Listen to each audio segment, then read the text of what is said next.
This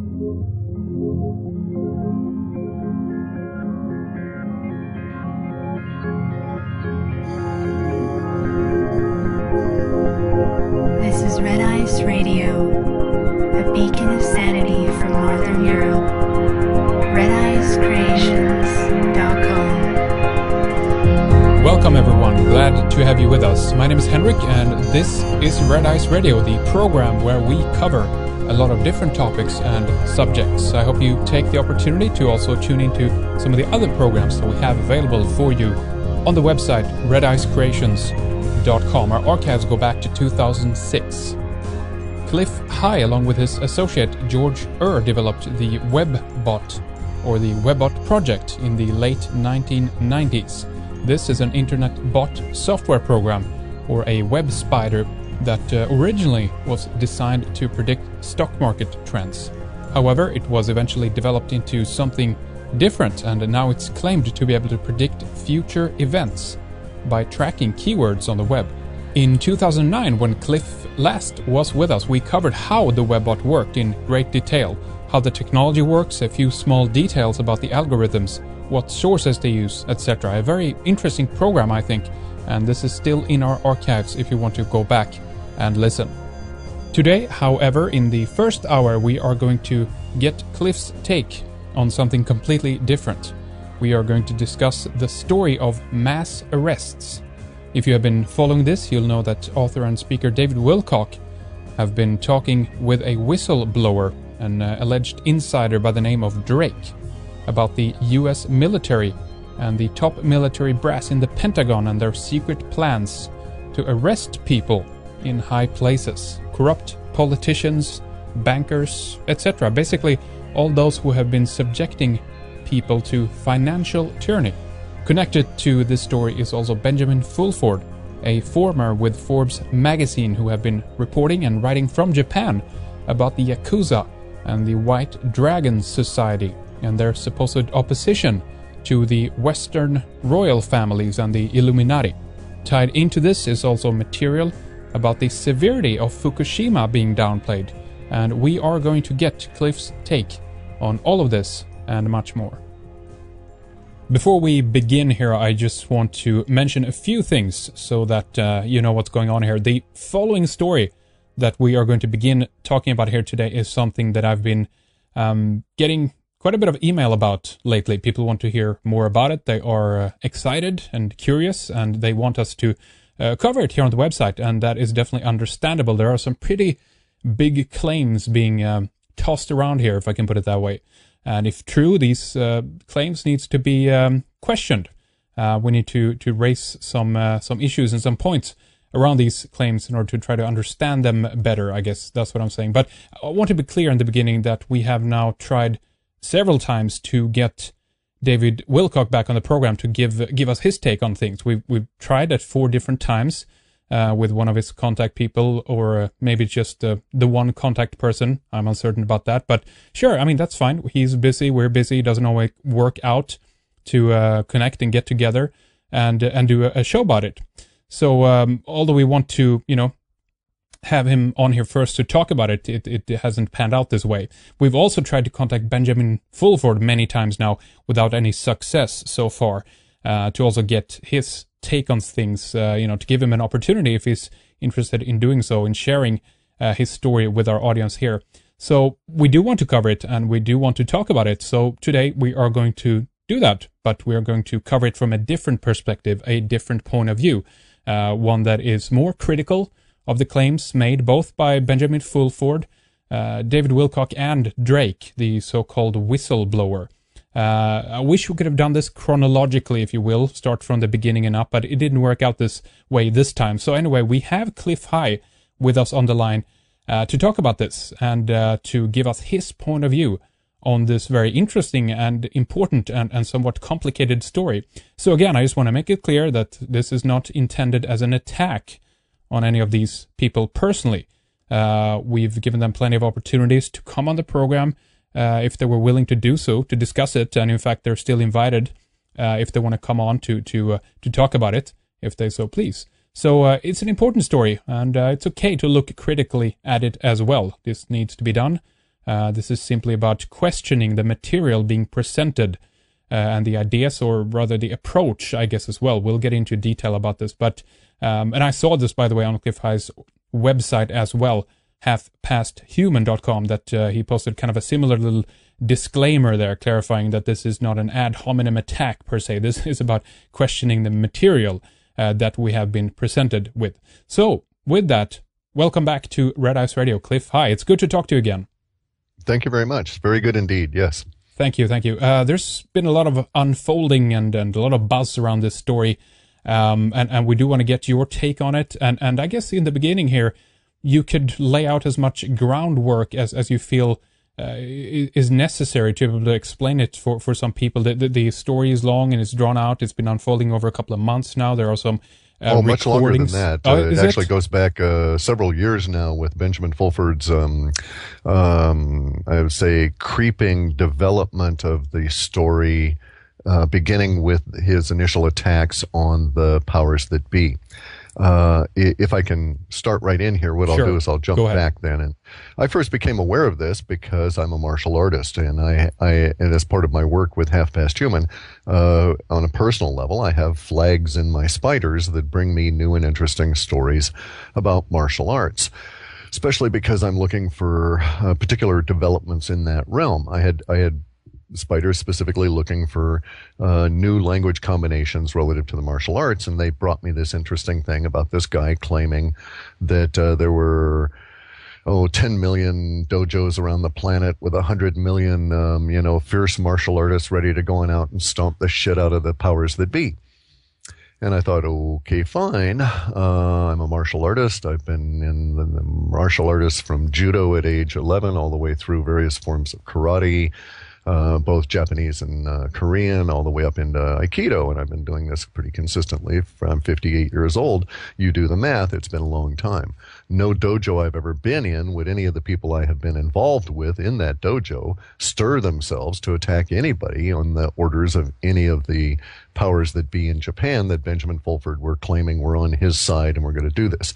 It's a very complicated story, but you can look at it in two different levels. You can drill in on all the details which are spun out of the mind of Benjamin Fulford, amplified by the inaccurate conclusions and accepting mind, uncritical mind of David Wilcock, as well as the now pumped in information from, my opinion, powers that be via Drake, because they've discovered in their terminology that Fulford and Wilcock are useful idiots and are good mouthpieces for information that they want to have out there with a certain level of emotional histrionics involved. You have to understand that Benjamin Fulford has a couple of claims to fame, which he's used the claim to fame to attempt to claim expert status as a result of that fame. Now, I'm not a real fan of experts. I have no degrees myself, and I don't trust anybody who does because of a whole lot of reasons. We needn't go there. But Benjamin Fulford is saying that because he used to work for Forbes magazine, he is an economics expert. Right. I would tend to disagree. I've been in Forbes magazine. If you want to check, you can find my picture in one of their issues in the late 90s relative to my software called Vortex and a company, which was a precursor to Half Past Human that I was running.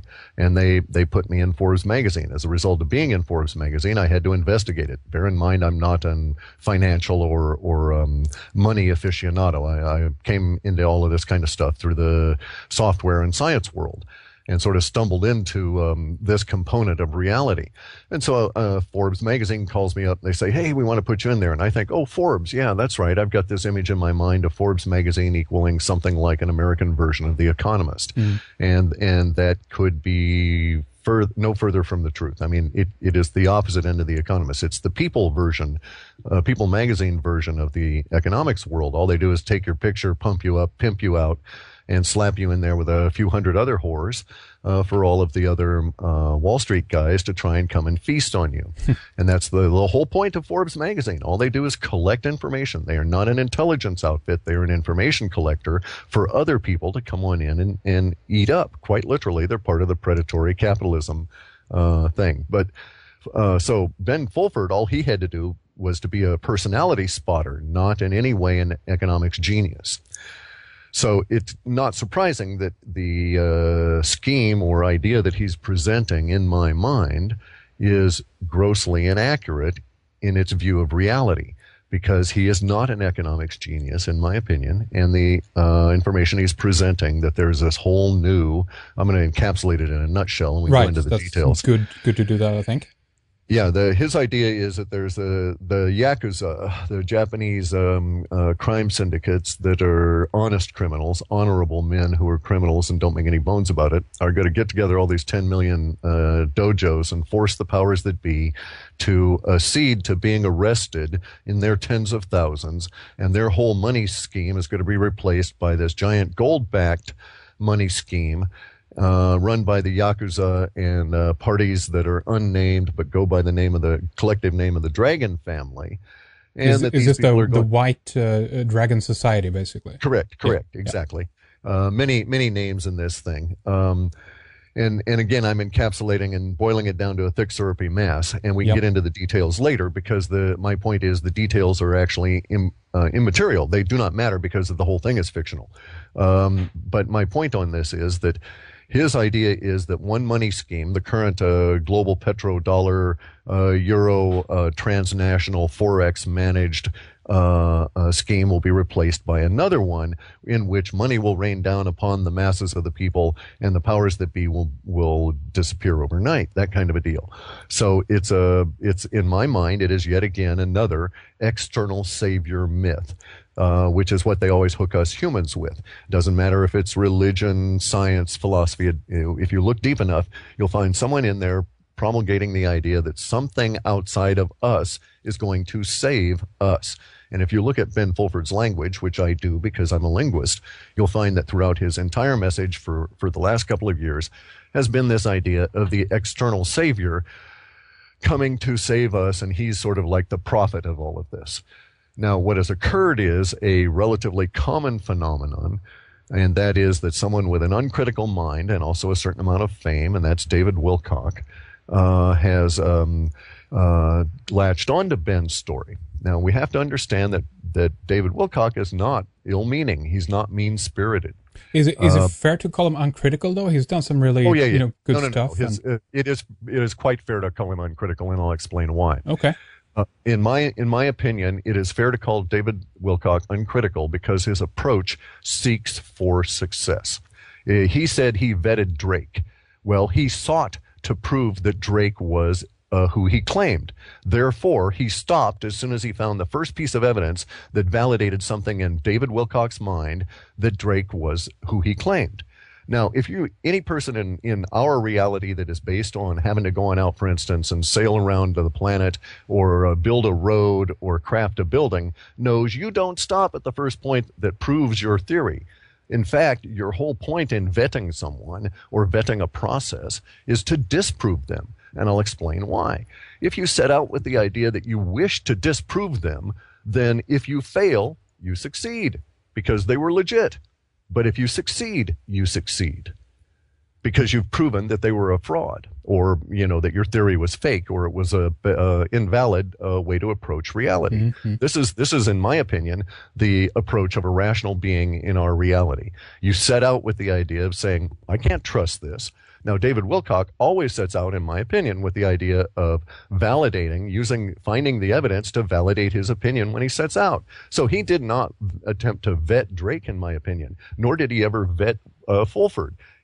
All he did was find something that he could pin in his mind that said they were legitimate. There was another person in there. I listened back once again today to the recording, the first one there he did with Drake, and he mentioned that there was another unnamed source, as far as I understand it, and that confirmed that Drake was the real thing, and that Drake kind of confirmed that he was the real thing. This is the difficulty, Of course, when we have unnamed sources. We don't know who it is. We have no idea from our point of view, which must be understandable for David and everybody else who believes this as well, that we can't know what's true or not, and anyone can say that we have X amount of people out there that are verifying the story, but from our perspective, we only get what we hear, basically. There you go. Now, let's stop with that perspective right there. As rational beings, just the two of us, how shall we proceed? Shall we assume they're correct and base our movements through reality on that assumption, or shall we assume the opposite? Because there's really very little operating room in between. We find it very difficult to go along with the idea of, well, I'll not make a decision. Not many people can hold their mind in a state of deliberate indecisiveness. So I find it is easier to say, well, if I can't prove it, like I say, my pappy was from Missouri, which is the show me state. And around here, it's like, well, you show me, and I'll start to think about that. Maybe I might someday in the future grant that it's real. I mean, I'm a skeptic, I'll grant you that, but it makes going through life a lot easier because I'm rarely going to run up against that real huge wall of disappointment that you get into with these cults of personality, which is basically what's developing here at the moment. We've got Fulford claiming that the Yakuza and the 10 million strong dojos are going to force a particular kind of an outcome. That's absolutely bullshit and bogus to begin with. There is not such a thing as a coordinated global dojo society that in any way is central authority. So there you go. There's Fulford citing that one central authority, this Yakuza-controlled central authority, is going to take on another central authority to save us. He doesn't get into how the Yakuza are going to benefit. And in the end, you know what they're offering? This is the funny part of it. Fulford and Wilcock, and we'll leave Drake out of it, but Fulford and Wilcock are offering, saying that we're going to be saved by what? Yet another central authority imposing a money system on the rest of us. Right. This is one of the issues. I try to wrap my head around the story, and in all honesty, I have a little bit of difficulty following it. I'm trying to get to the core, I guess, of what is being said to be able to make a decision about it. But from my perspective, it's been somewhat difficult to do that in this case, because I'm reaching somewhere out there to find the evidence for it. I mean, this program is all about listening to people, hearing about different perspectives, and there's many things we've talked about and will talk about in the future that is simply aspects that we cannot confirm. And we listen to it, we talk about it, we hear it out, and that's always been my approach to it, which I think is a great idea. We just toss it out there, lay it out on the table, and people can make up their own minds about it. But in this case also, I just, from my own perspective, I have had a very difficult in pinning down some kind of evidence for it. Sure, this might be more things that are upcoming, there might be more things added to the story, so I don't want to jump to prematurely on it as well and just say this is bunk and bogus. But I guess I've been wondering a little bit if some, sorry to interrupt, but if some people then are going to be replaced at the top levels of the elite, who is doing this? Who are they going to be replaced by? Who or maybe the positions shouldn't be there at all. Go ahead, Cliff. The even better question: who are they going to report to when they replace the ones there now? Exactly. Yes. Okay, so because nothing would have changed, see, meet the old boss, meet the new boss, same as the old boss. Yeah, there you go. So it's just that situation all over again. And it's like, okay, Ben, that's fine. You've got this nice little storyline going. And I won't go into the idea that you can find discussed everywhere in psychology that the mind is so infinitely complex it can never be used as a device for examining self, because we can never find the end of its twisty little trails. And it's always complex enough. Ben is not a stupid individual. He is not mean-spirited, in my opinion. I don't know what his issues are or where he's going with this, or why he's being driven to pursue it. I think I kind of understand what happened to David Wilcock and how he got caught up in it. The Drake person is I think he's a tool in a lot of the different meanings of that. And he's welcome to call me up and dispute any of those if he wishes. And he's also welcome, if he wants to, come on in and be a mean bastard, and we can get physical about it if he thinks I'm insulting him. But I don't find his participation in this to be benign. I'm a linguist, and that's how I'm coming at it, is from the language that is expressed. Right. I could go through and detail all of this and explain it all out to you, but I'm just giving you an encapsulation on it so we can get a little further. The idea that they are expressing, though, at its core, repeatedly, no matter what evidence may be propped up or proffered in the future, remember, their idea is that one corrupt system will be replaced with another corrupt system. And bear in mind that the people that Fulford is holding up as his examples of the shining light of everything here are backed by the Yakuza and the White Dragon Society, both of whom are criminal organizations. Now, I grant you, personally, as a decrepit old bald bastard here in the Northwest, I've got no problem with the Yakuza. From my viewpoint, they're honorable individuals in this reality. Same thing with Tong members. They have they make no bones about their formula and basis for reality. They are not attempting to in any way trick you duplicitously the way the powers that be are, who are criminals as well. So I can see a certain level of logic in it, the anti-hero approach, right? Mm-hmm. But nonetheless, the whole point of it all is one corrupt system replacing another. So even if Ben Fulford is accurate 100%, and I'm absolutely inaccurate, I'm not going to buy into their system any more than I'm buying into the current one. Well, exactly. That's, I guess, also my point of issue here is we're still not in a system then which is where we have freedom for all. I guess what I'm getting at is I'm not doubting that obviously the elite, the power in charge, have their own criminal ways and that they on their own level kind of don't deserve to be tossed out of the position that they're in, because it's a great disservice to all of us. But at the same time, if this is done by another similar force, what has really changed at that point? What Correct. You'll find very few people that lived through the process who would say that Mao taking over from Chiang Kai-shek was a great thing. Yeah, it's like arguing, well, it was bad enough under the Romanovs, and therefore it was better under Lenin and later Stalin, and there's some people who would actually argue that is the case as well. Yeah. So there's my real bitch on all of this, the reason that I even spoke up, because I don't really care what kind of a story he's running. I'm not believing it. I'm not buying it. He's not getting any energy from me, so it's not a big deal. But then we ran into a couple of issues here. Enough people that seem to give a damn about what I say were also listening to him, that they asked me, well, what's your opinion? And I kept having to repeat it often enough that eventually I just wrote it up and put it on my site. And then there's the other issue is that Ben started straying over to an area that is much more pertinent. Now, bear in mind that Ben's savior myth, the external savior from the Yakuza and the White Dragon Tong, is someday in the future, okay?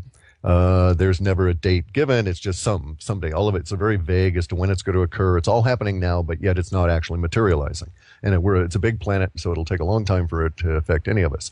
But at the same time, now he started to say things that like, oh, hey, the whole radiation thing from Fukushima is bogus, and that it's all because the people at TEPCO and the Japanese ministers and everybody are all in the pay of the cabal that we want to replace, that they're out there spewing their even the minuscule amount of information that they're actually putting out. Mm. Okay, and so now he's entering into an area in which he's impacting my reality, because I live here with my Geiger counter, my nuclear disintegration meter that reads gamma, beta, and alpha, and I take readings at least twice a day. And I know the reality of the 800 bar and the 600 bar millistream or millibar jet streams, and the flow from Japan over this way. And I know the reality of the radioactivity in the fish.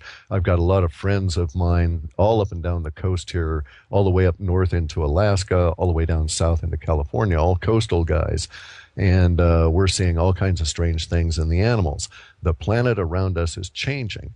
In that sense, I'm pretty much more of a tribal guy. I live out in the woods here, right? And so I'm very much attuned to my big veggies all around me. My giant 180-foot trees and I get along well, and things are not right in our planet. Mm-hmm. And Ben Fulford is saying just the opposite. In fact, if we believed what he was saying, he's saying I'm a liar.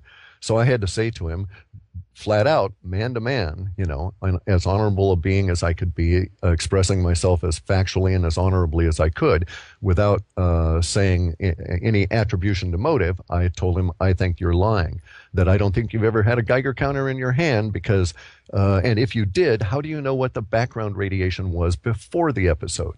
I can tell you now that I bought my first Geiger counter in the year 2003, and I was so fascinated with it that I just left it on for months and went through battery after battery after battery and kept a log of everything I heard. So I knew my background radiation running continuously through 2003, 2004, and 2005 when I got involved with other items. And I know now that we're at levels that are hundreds of times that daily. So I know what's going on, and Ben Fulford is going to get people killed with that attitude. So I don't care if he gets himself killed. If he wants to live in denial where he's at and what's going on with the radiation in Japan, that is his business. But he's also saying things about people that I am kin to through my dojo connections. Because bear in mind, lots of the dojos I've been involved with do have Japanese connections. And the center of many of the martial arts world was actually slightly to the southwest of the Fukushima prefecture. And so there's a lot of people there that are in a world of hurt that have no money to get out. And we're dealing with that at a dojo level, actually trying to raise money for people to relocate to us, what amounts to honorable relics and that kind of things, right, you know? Right. And so I'm living in that world, and it's not what Ben Fulford is saying about Japan. So he's giving a false impression or an ignorant one. And either way, he's got to be called on it. Right. We're definitely going to talk more about Fukushima, your ideas about this and the severity of the situation, what really is happening and so forth. You have some interesting information about that. Before we leave the subject, though, there's some more things we want to discuss here, obviously. Now, I don't read or speak Japanese, and so I have no way of knowing if any of the information that Fulford is talking about is confirmed in any way from other sources in Japan, in Japanese. Have you come across any of such confirmation, correlating details, information, such? Sure. Yeah. Well, yeah, actually, he's a reasonably good Japanese linguist, and his grasp of the underlying Japanese as opposed to the various forms of kanji is in my mind, really good. He does have factual supporting evidence, as does Wilcock. They can point to things like, I think it's up to like 800 plus now insiders have resigned their positions and are taking retirement at the ripe old age of, 39, that kind of thing, right? All these suspicious retirements, sudden vacation of very plush positions and everything. Yeah. As though, now this is where we start getting into the details of their whole story, and this is where it starts getting really murky. And the issue is that they point to something and they say, aha, I see a stone in the road. I know that stone moved there of its own volition, and that it did so because it was afraid of what was going to occur over here on the side of the road. And, the mail cart's going to come and flick it out into the middle of the road. Okay, but basically they're saying the same thing about these 800 people. They're saying these 800 people all resigned because they're afraid of our ninja hordes and what's going down and the mass arrests coming. I would proffer that these 800 people are part of the elite. The elite are deliberately crashing the system, which we could go into the cycle of that. Every 20 years, you poor fellows in Europe should have wised up and seen our experience. 20 years after we let in the Federal Reserve, they crashed it and they raped the country. So it was a Bohica, bend over, here it comes again time for y'all.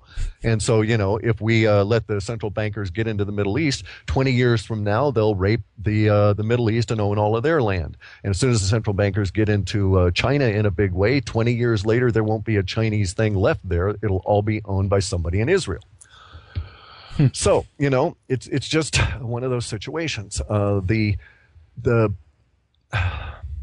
economic structure that is being proffered to us, especially by on either side, by Ben or by the powers that be, are all basically unsustainable. Now, what I find interesting about the whole problem with Ben Fulford and the other part of that stew is the offers of money for everybody, free. He's actually used terms like, money would rain down on Europe. Yes, and it would solve the Greek problem.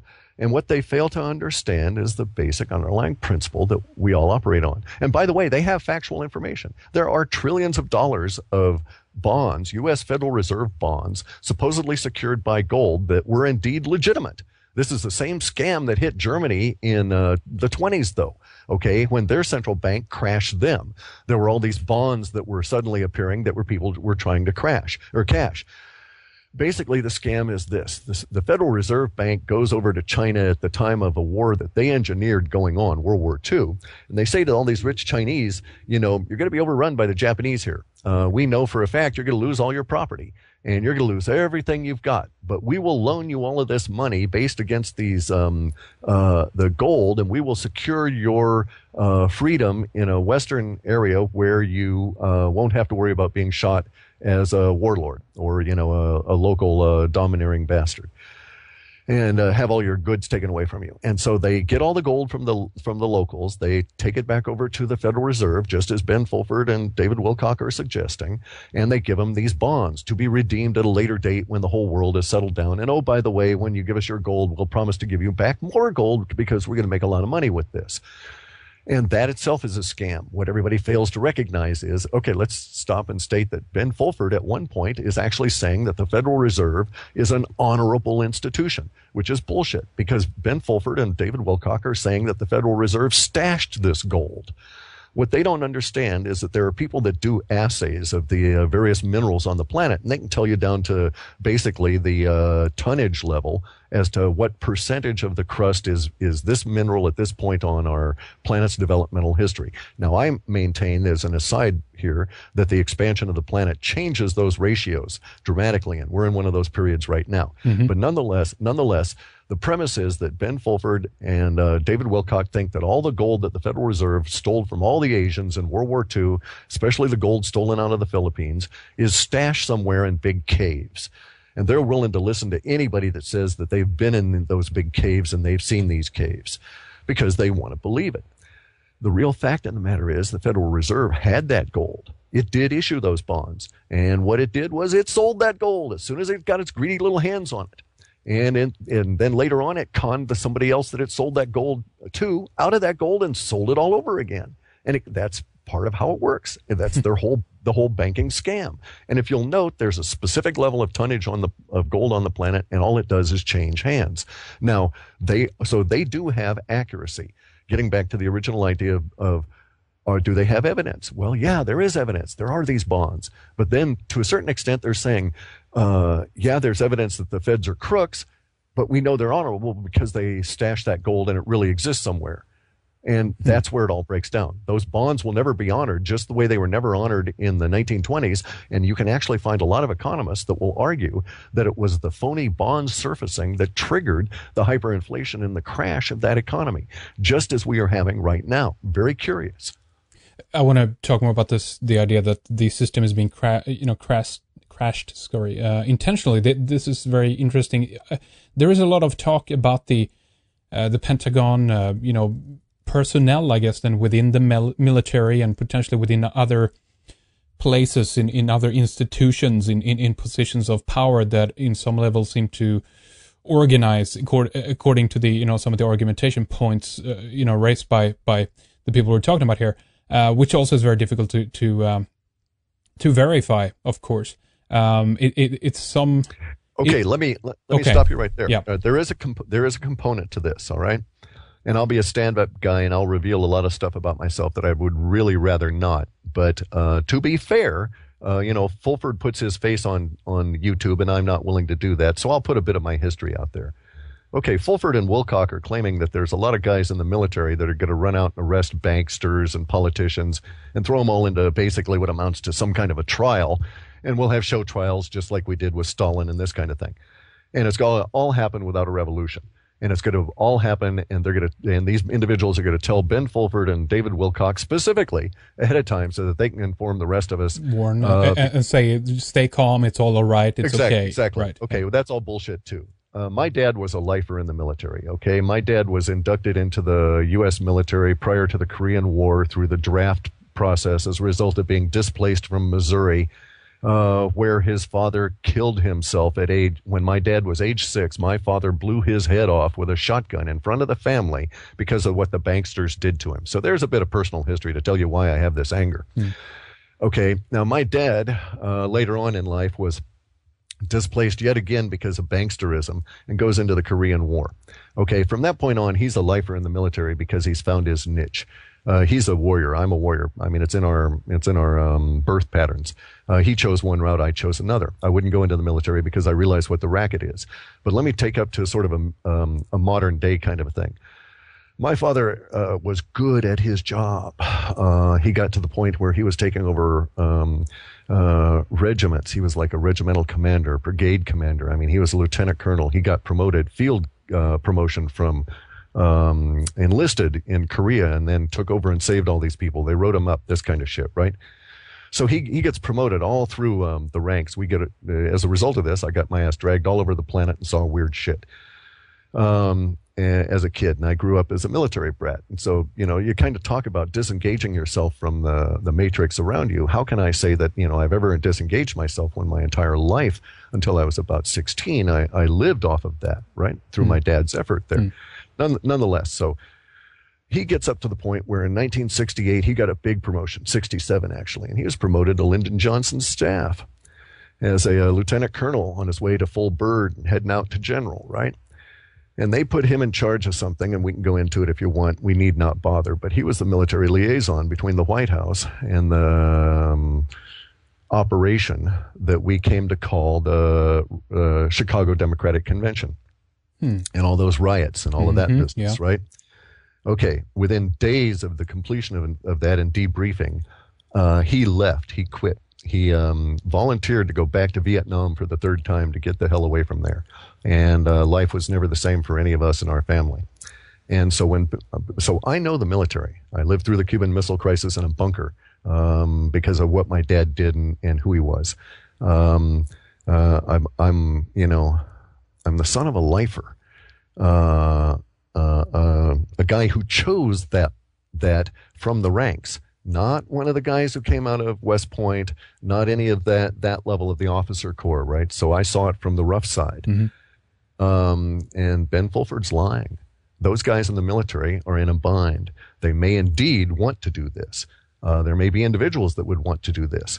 But bear in mind, their minds are controlled to the level that you cannot understand unless you live in it. And so every action they would want to take, there's 20 or 30 reasons already prepared in their mind for them not to take it. And these people are schooled in hierarchy in the reptilian mind to the point where they live in it constantly. Right. You're talking about the breaking down of an individual as they go into the military, and then the rebuilding up of them again according to the standards that is set according to military protocol, meaning that it's very difficult for military personnel to break outside of the perimeter set for them. Is that a good way of explaining it? Correct. Yeah. Their minds are so heavily controlled that the parameters that exist within their minds bind them to a reality. They cannot see a reality beyond that. My father existed in a level because he was spanning two worlds, because he was promoted into high-level officer corps. He saw it, but he saw it from a guy who was so traumatized by what he went through as a kid and the depression and stuff that it made an imprint on him that he never saw everything the way that they really wanted him to. And so I got an impression and was told a lot of things and lived with a lot of things that other people, especially as kids, wouldn't have been privy to. And I know it even in the movie 7 Days in May. Mm-hmm. Okay, that was based on real action. That was there was a time there in the early 60s when there was that potential that there was going to be that breakout in the military, and they weren't going to buy into the racket that was Vietnam. And a lot of military people died as a result of their thinking. They were the first victims of, or persecuted for thought crimes. And they made a movie basically warning everybody else about it. Interesting. If I, for a moment, can go back to some of the points you raised earlier, you asked, Sure. you mentioned that Drake is a tool, but basically, and of who? Do you have any idea about this? I don't want to speculate. You can say Montauk, you can say MK Ultra. They're just labels. It's like I go out with my night vision goggles and I see these things flying around. Some things I think are human-made, but who made them? Couldn't say. I can't see labels on those. I can't see any insignia, but I know they're there, and I know they're out there doing things. So Drake's language betrays the same level of control that you would see in a denser, grosser form in the people that speak for the political parties. He is speaking on an agenda, on talking points that have been delivered to him. I know this from the manner and the words chosen for his delivery of those talking points. Can you give me an example of that? I'd rather not at the moment. I may write it up, but I'd rather not because it might betray something I'd rather not. Okay, let's follow. If you wanted to go and listen to him, though, or read a transcript, that's even better. Read the transcript, and every time you feel an internal discontinuity, and as a native English speaker, I feel it. I don't know if you would, but anytime you feel an internal discontinuity in the way the language is being presented, then you know he's stepping outside of his real personality, and there's many of them within the first 10 minutes. Well, I felt this throughout the whole thing in a way, because again, I just go back to that initial point. I mean, I've been doing this radio show for a while. I listened to quite a bit of information pertaining and surrounding these kinds of topics, and I just, again, had a very difficult time of actually pinning down what is being said here. I mean, can we get to the point kind of thing? And it could be me. I might be impatient. Maybe not be 100% fair there or something. But that's just my initial feeling of what I got from it. That I tried to just wrap my head around it, I guess. But it was very elusive and difficult. But again, as I said before, I want to be fair about this, and there might be more stuff coming up about this, and I'm definitely willing to listen to it. My mind is opened, but not to the point that my brain falls out, that I've said before. So, I'm critical about what I hear. I just don't adopt it into my belief system and immediately, run with it, if you know what I mean. So Sure. And that actually, the skeptic, have you ever read, what's her name? Pamela Meyer's book on lie spotting? No, I do not recognize that. No. Oh, she's really good. If you ever get a chance to interview her too, she's tremendous. She gives you all kinds of clues to guard yourself against deception, and tells you why, and why reality is so filled with deception, and why it's such a bitch, and why we deceive ourselves constantly, and this sort of thing. So, having read her material a long time back, having been involved with people that were con artists and seen how it all works and this kind of thing, you get to the point where you realize certain personality types are easy marks. This is why they're identified as, useful idiots in the military or the intelligence realm, right? And so David Wilcock, he's been pegged. They can feed him virtually anything, and if they feed him quasi-supporting evidence, he'll come to the appropriate conclusion that he thinks he actually concluded. That's the beauty of it, see, is that they show you a structure, and they never call it a barn, and they show you the paint and the wood and all of this, and they want you to come to the conclusion that it's a barn, and they let you come to that conclusion, and that's exactly what has happened here. And so these people have made certain conclusions that they then have such an intense emotional conviction of that they can sell it. Whereas if they were operatives and were presented with this to go on out and sell it, they couldn't make us happen. It couldn't happen. In fact, there's another diametrically opposed version of this that is collapsing right now, and that's this whole Thrive movement. Okay, because the whole Thrive movement is a propelled, say all the right things movement, in my opinion.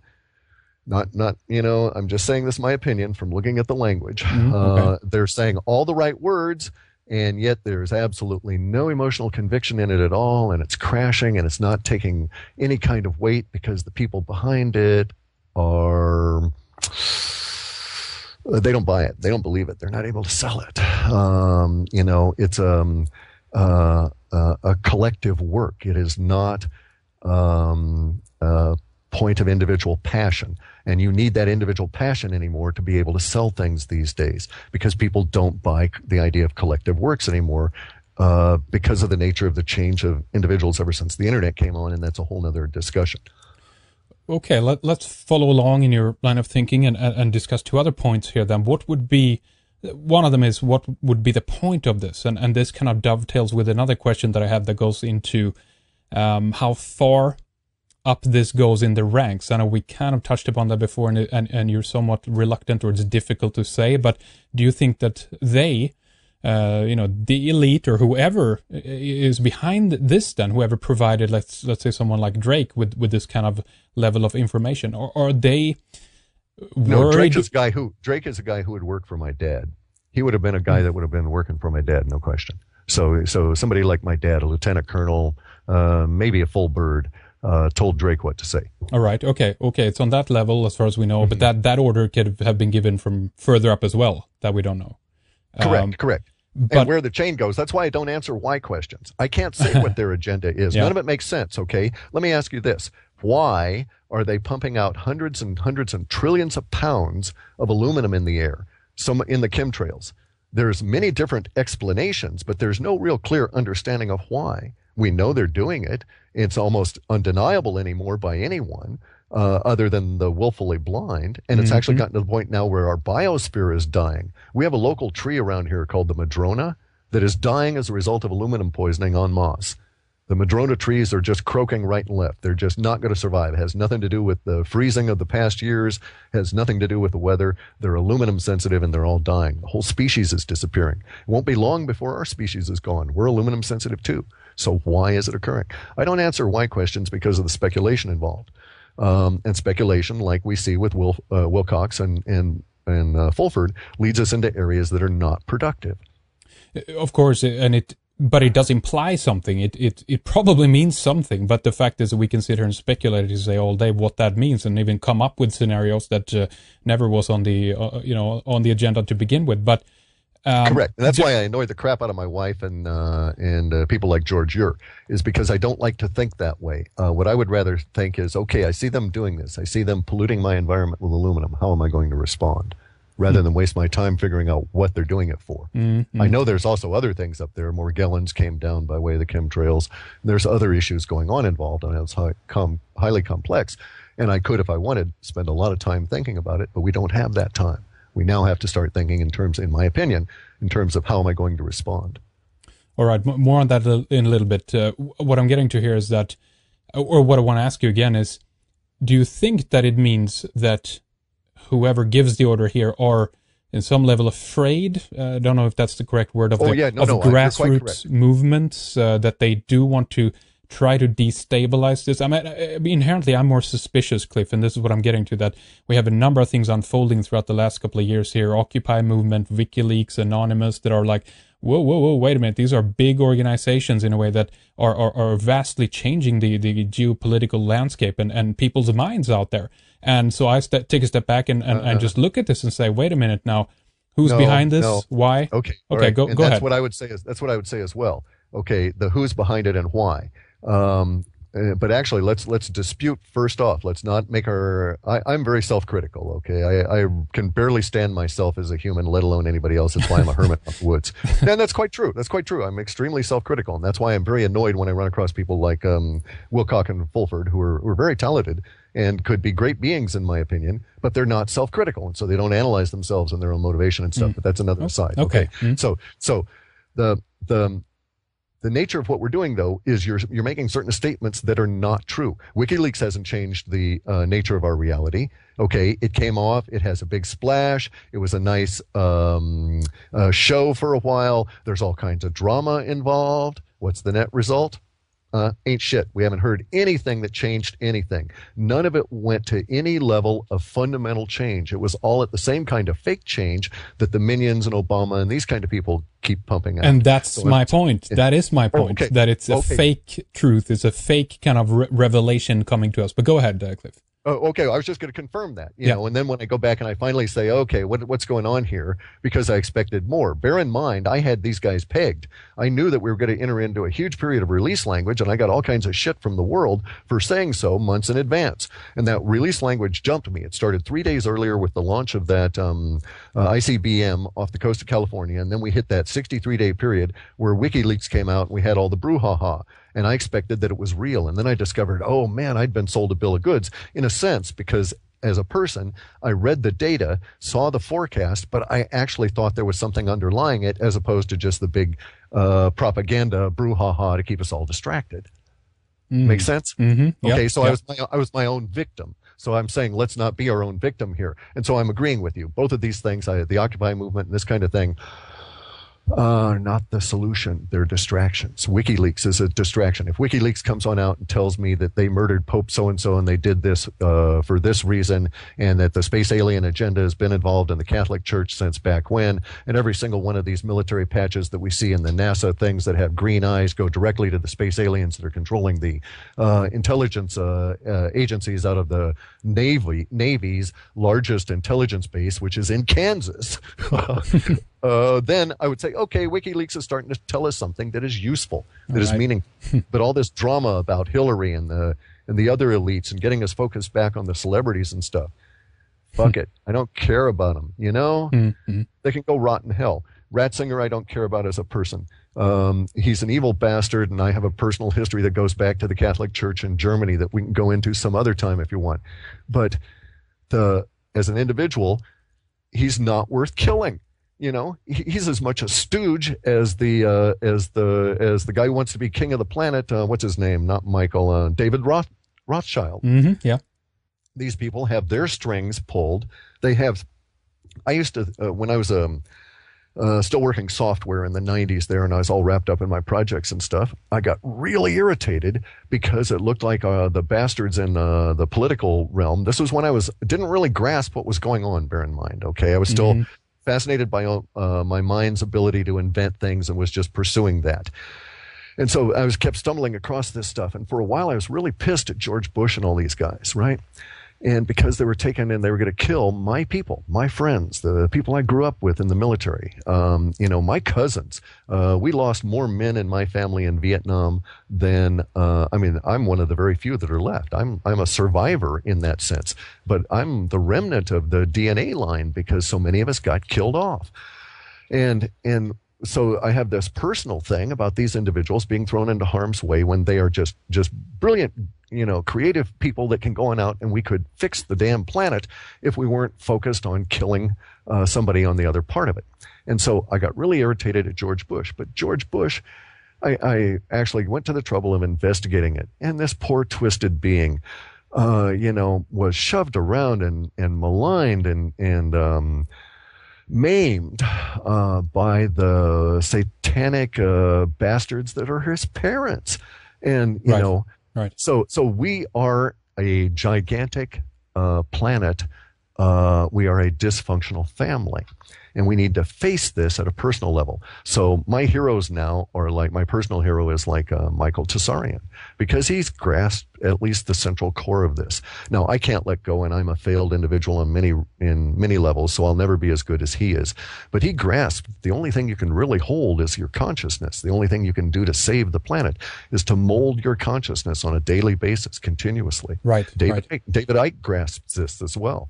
And there are a few others out there, Then there's people like myself that are too into their warrior nature. We're just born that way. My cells just want to react, So there's quite a few people I want to pound into a little bloody pulp.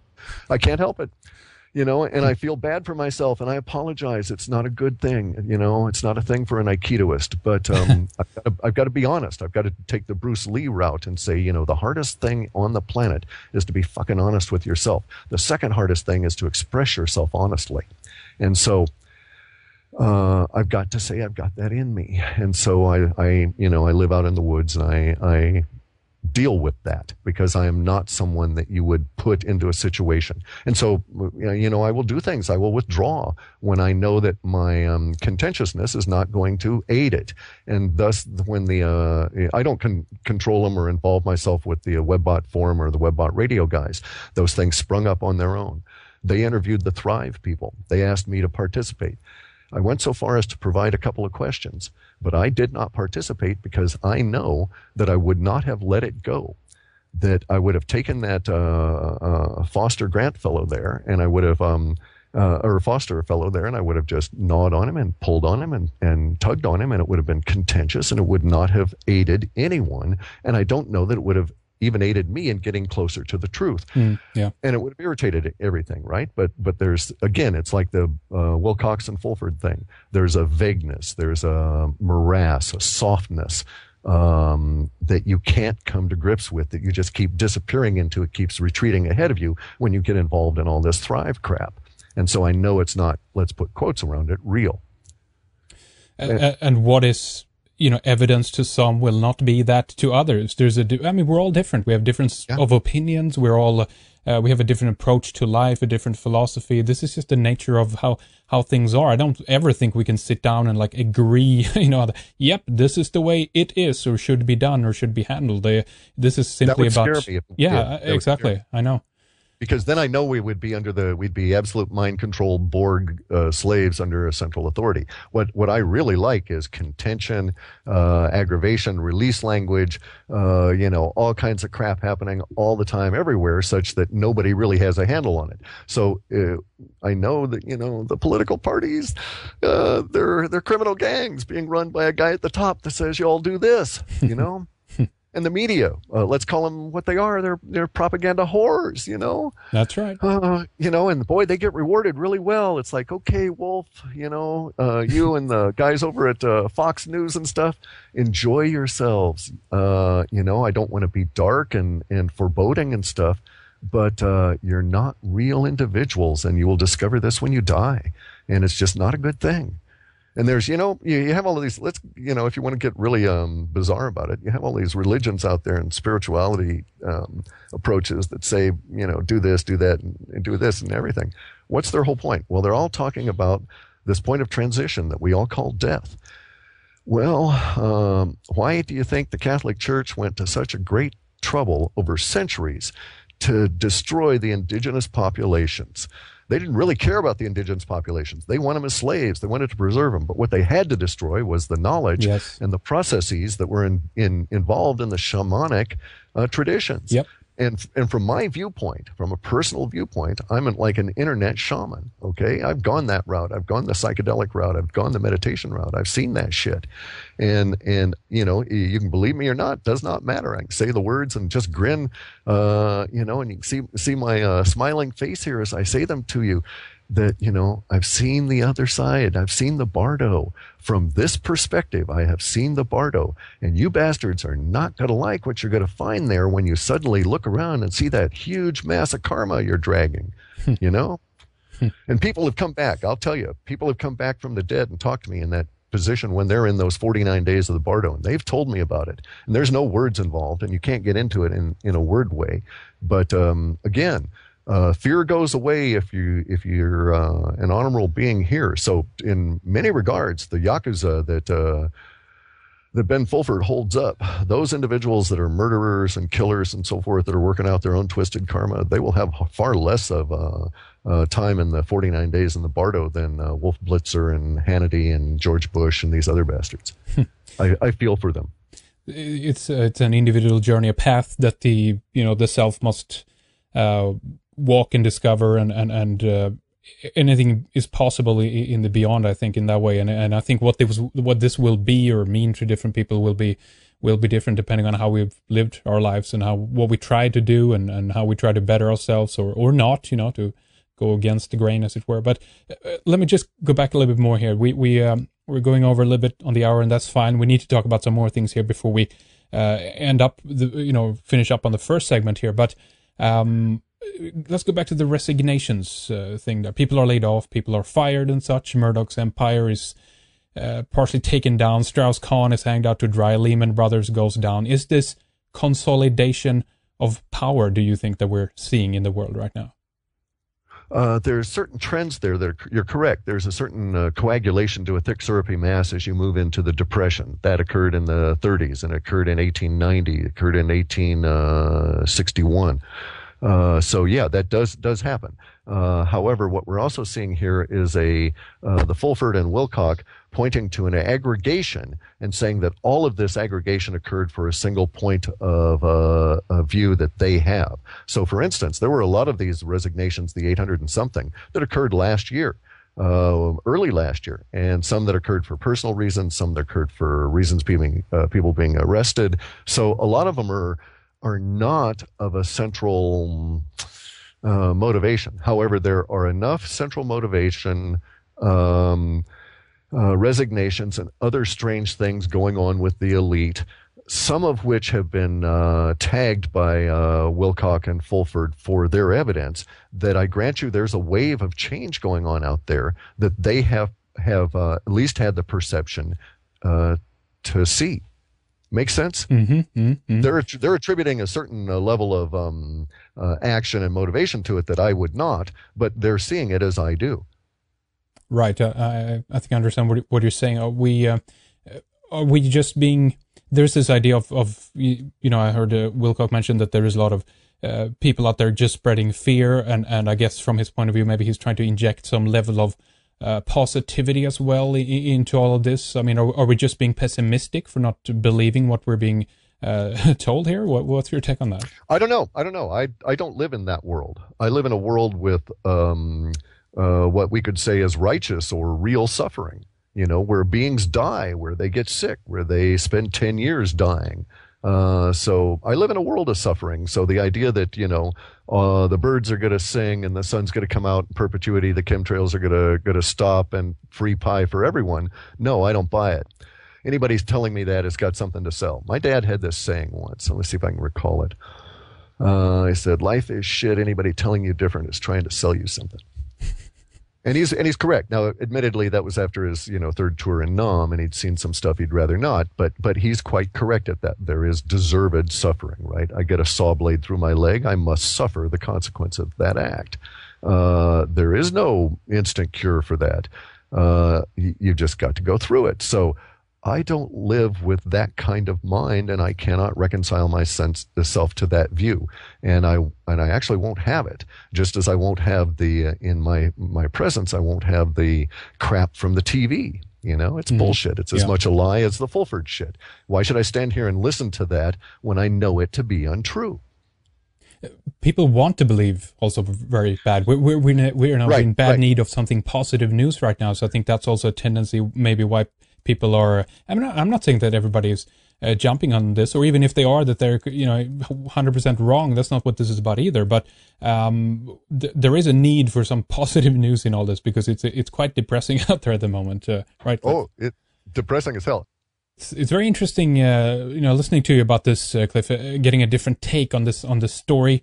And as well, on top of it, as we know, extraordinary claims demand extraordinary evidence, and that's all we're kind of talking about here. In a way, we were trying to understand what is being said and how we can believe what is being said, and also why we shouldn't to some extent until more things become available. Right, exactly. It goes back to that same issues that they used to have in the old Cold War crap. And do you remember Reagan saying the trust but verify? Right. Yep. Okay, well, there's a hidden side to that you never hear stated. If you can't verify, you can't trust. That's right.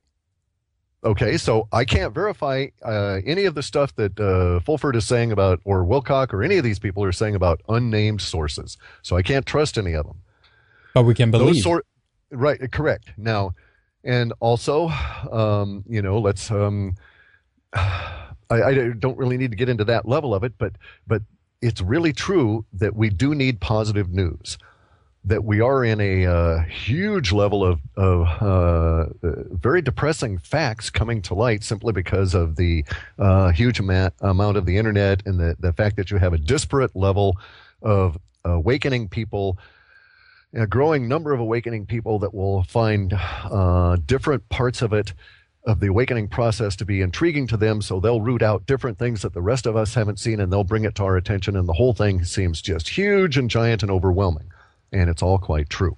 And it is huge and giant and overwhelming. And I have found very little positive coming out in the way of the individual facts, but I have discovered that to a certain extent you get to the stage where you realize that you're faced with your own duality. Again, we go back to like the Michael Tessarian, your own grasp of your own consciousness. This is the only thing you can control, is your attitude, your response. And even that, you have to acknowledge the biology controls you, the sun controls you, the moon controls you. All of these things exert influence on your consciousness. If you're not cognizant of that, you are not cognizant. So if you're making decisions on a particular day and you're not aware that there's a full moon that day, you are not an aware individual making aware, competent decisions. And so if you get to that point, then you realize, maybe, just maybe, there's a possibility that the universe is indeed unfolding as it should. And that my task is to reconcile myself to a level of acceptance as opposed to flogging it to death. Okay? Yeah. And this is a very, very, again, going back to the Bruce Lee thing, because here you come back to honesty at a level that is internal. And this, I would maintain that you could have an honest con man. You could have a guy who lies to the world every single syllable he says, but is inherently honest to himself because he doesn't lie to himself, and that would actually be an appropriate response to a planet filled with deception. That wouldn't be an enlightened individual, because the enlightened individual would not fear being honest in the face of all the deception. But we must come to a way of as you say, reconciling or discriminating to the oppressive mass that is coming out now and will continue to come out. Believe me, we have not even scratched the surface.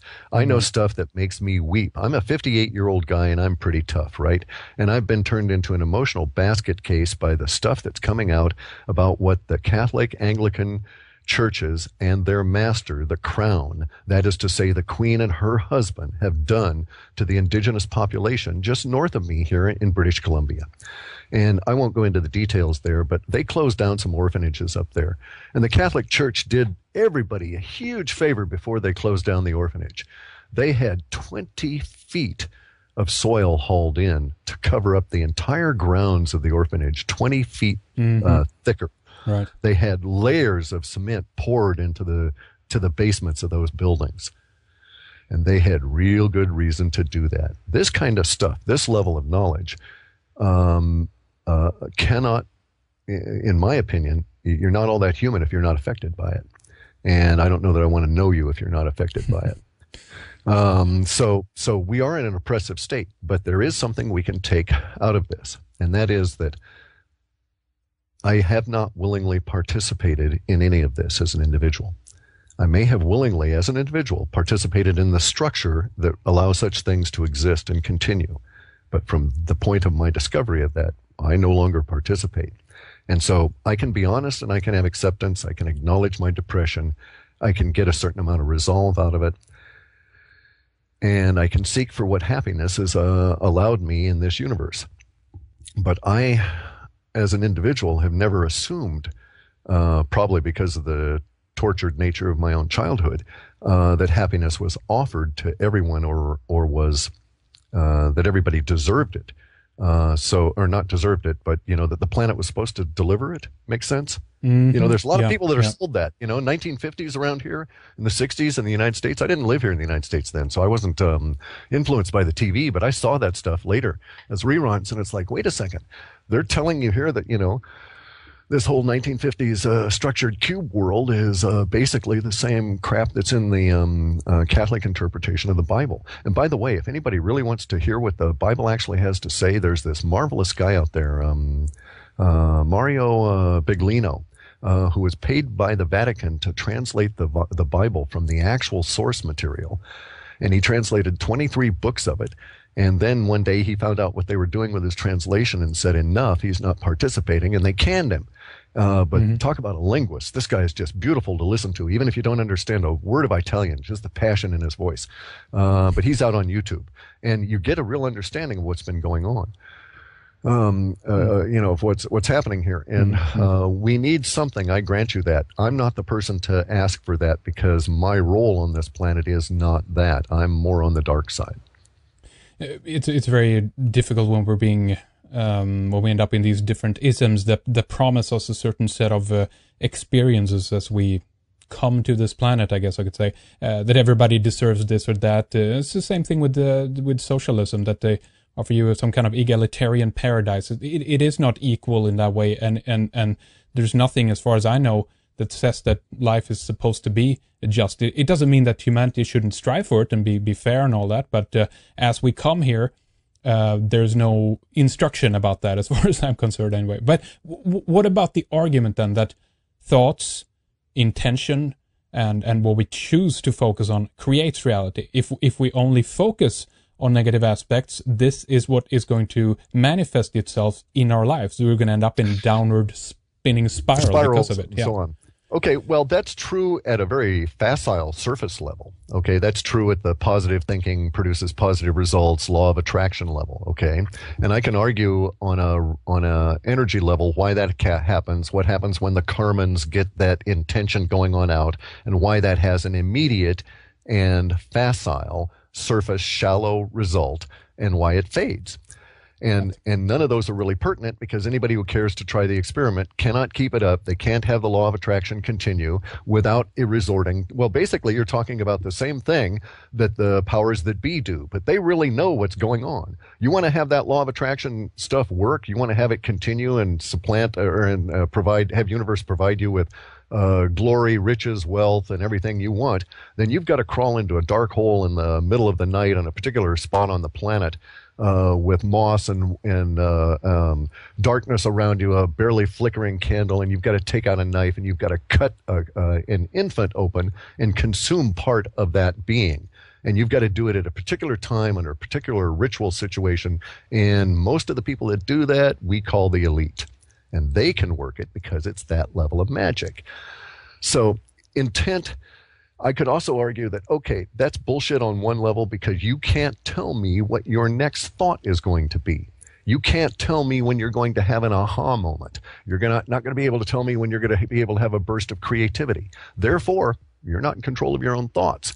And it could be argued that you're merely a standing wave receiver with specific frequencies and tunings so that you will receive specific kinds of thoughts. And so I had the idea to form the series of software programs that led to the creation that George Ur called the web bots. And you didn't because I'm tuned that way and you're not. You had the idea to be a really cool red ice guy because you got that tuning. And the guy 4 desks over from you who may have had close to it is working for you.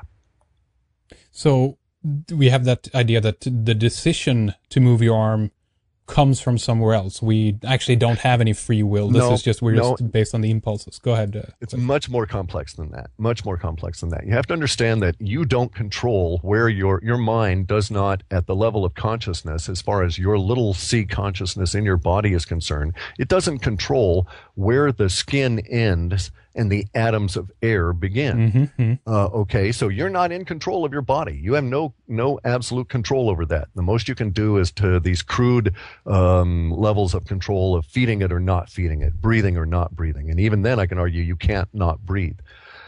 But you could not eat yourself to death, okay? So you'd have that level of control. But you couldn't say, when I get up from this chair, I'm going to take parts of the chair with me. But there is no distinguishable difference between the atoms of your butt and the atoms of your clothing and the atoms of your chair. And so if you really were in control of that, you'd constantly be having to filter out the stuff that would intrude on you. Now, as a shamanic energy being here, I know it's much more complex than that. And I know, for instance, that eczema is a condition of disturbance within the energy body that can be corrected. But arthritis is, in fact, at least the kind that I have, non-rheumatoid, but rather what they call inflammatory arthritis, is an invasion from an energy parasite. And you can control some aspects of that invasion of the energy parasite, but killing it is a bitch to get rid of it 100%. I've actually been able to do things like reduce visible nodules and distortions in my joints caused by this energy parasite and isolate it to a couple of joints, but I've not been able to kill it.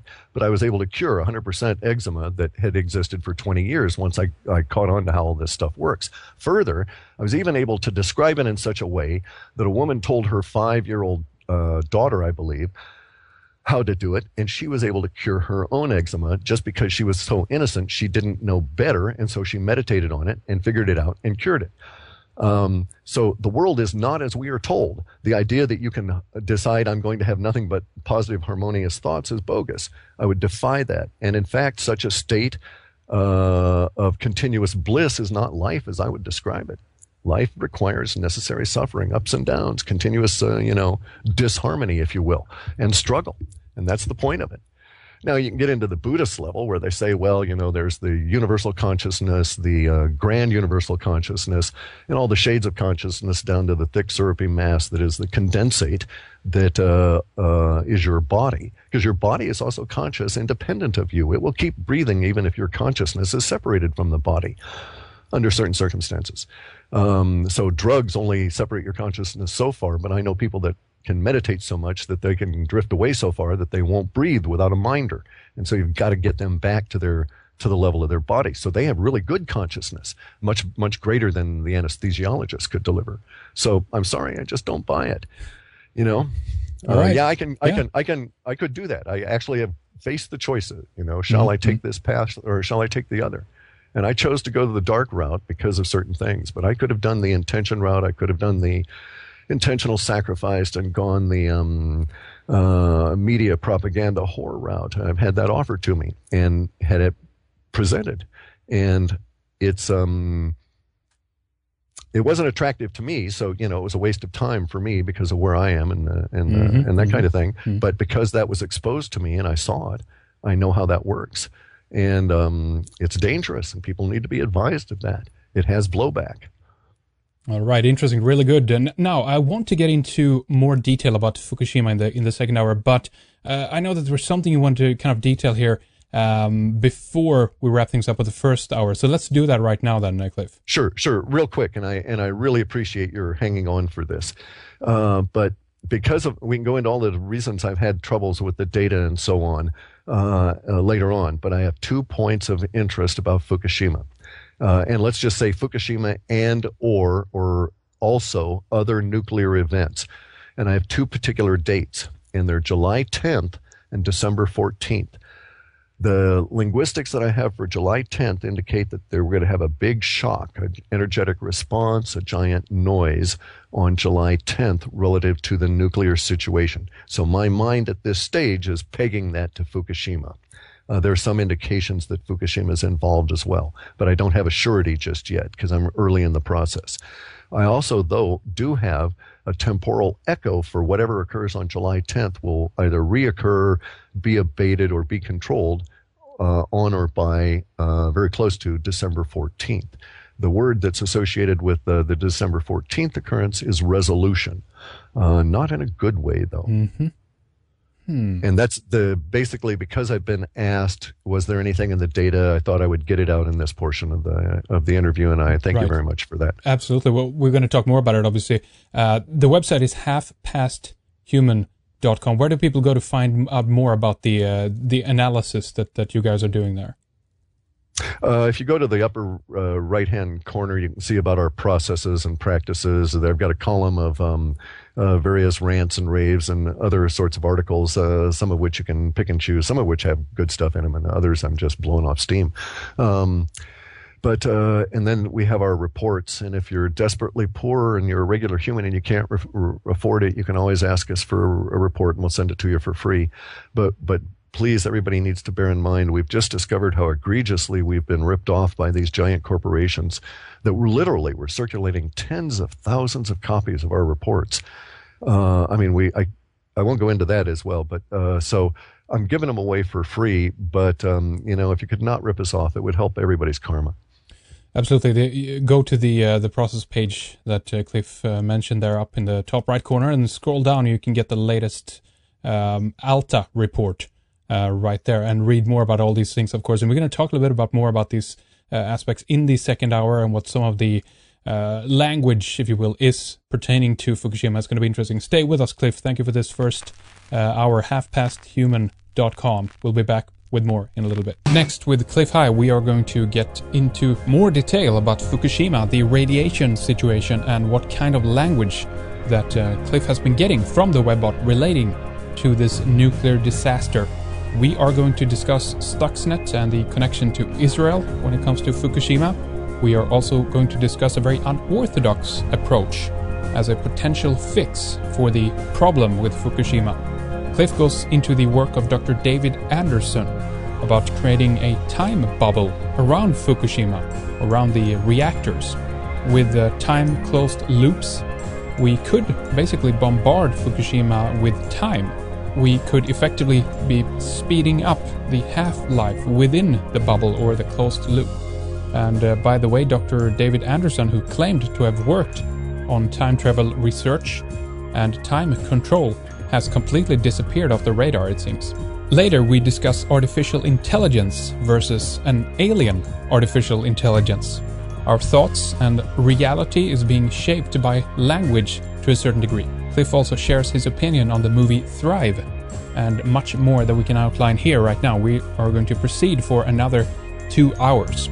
If you want to listen, you can do so in our members area. All the information on how to obtain a subscription is on the website redicecreations.com. We have well over 500 programs in our archives for you on a vast array of different subjects on many different areas and opinions. This is material and research that hopefully will make you question, learn, and broaden your perspective. That's what it's all about. Next on Red Ice Radio, we have Diana Johnston joining us from France, talking about the Toulouse murders, the French election, and the future of the European Union. After this, we have Holland van den Nieuwenhof and James Lane talking about their film A Noble Lie, about the Oklahoma City bombing back in 1995.